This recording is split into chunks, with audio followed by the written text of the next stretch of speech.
Dancers wore nun costumes and stood quietly next to the cardinals. Then, a rather unique auction was set into motion. The host gestured toward the veil one of the nuns was wearing and announced that the bidding had begun.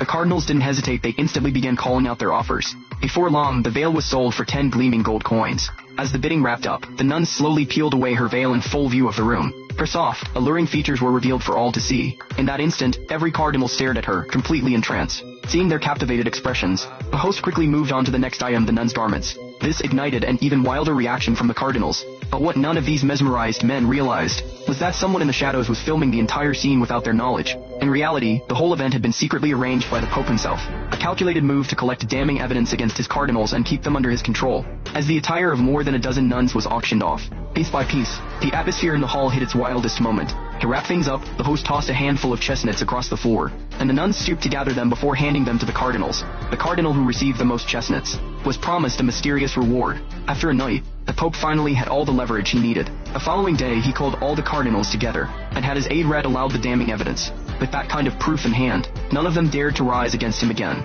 But just as the Pope thought he had secured absolute control, he learned that the church's entire treasury had been cleaned out overnight.